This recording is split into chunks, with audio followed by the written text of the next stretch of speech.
പാണ്ഡു മഹാരാജാവ് വസന്തകാലത്തിൽ ഒരു ദിവസം തൻ്റെ ഭാര്യ മാദ്രിയോടൊപ്പം വനത്തിൽ ചുറ്റി സഞ്ചരിക്കാൻ ഇറങ്ങി.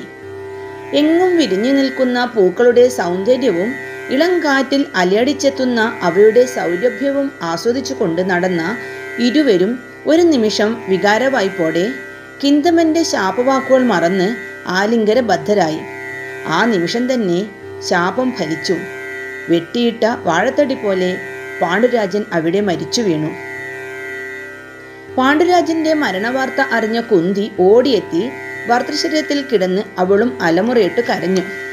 അവരെ സാന്ത്വനിപ്പിക്കാൻ ശ്രമിച്ച മുനിമാർ പാണ്ഡുരാജന്റെ മൃതദേഹത്തിനോടൊപ്പം അദ്ദേഹത്തിന്റെ പത്നിമാരെയും മക്കളെയും ഹസ്തിനപുര രാജധാനിയിലെത്തിച്ചു. ഹസ്തിനപുരത്തിലെത്തിയ പാണ്ഡുവിന്റെ മൃതദേഹം കണ്ട് ബന്ധുജനങ്ങളും പ്രജകളും വാവിട്ട് കരഞ്ഞു.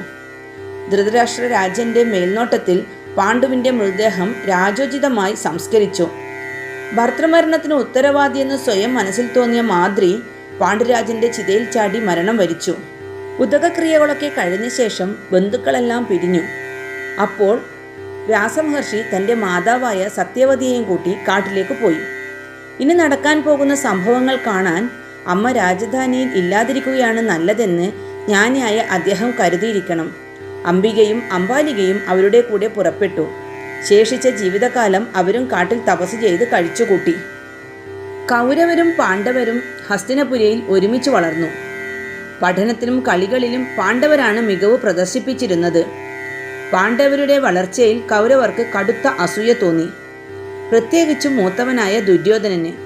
അതുകൊണ്ട് പാണ്ഡവരിൽ ഏറ്റവും കരുത്തനായ ഭീമനെ എങ്ങനെയും വധിക്കണമെന്ന് ദുര്യോധനൻ ഉറച്ചു.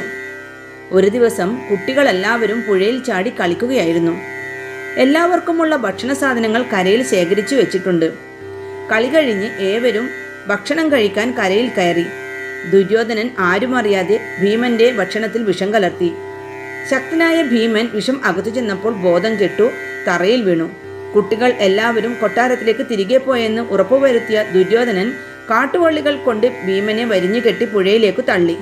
പുഴയുടെ അടിയിലേക്ക് താണുപോയ ഭീമനെ അവിടെയുള്ള വിഷസർപ്പങ്ങൾ കടിച്ചു.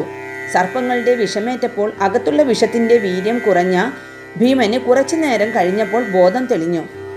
സർപ്പങ്ങൾ ഭീമനെ തങ്ങളുടെ രാജാവായ വാസുകിയുടെ മുമ്പിൽ ഹാജരാക്കി.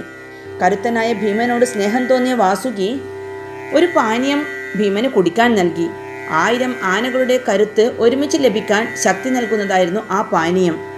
ഭീമനെ തിരികെ കാണാത്തതിൽ കുന്തിയും സഹോദരങ്ങളും കൊട്ടാരവാസികളും പരിഭ്രമിച്ചു.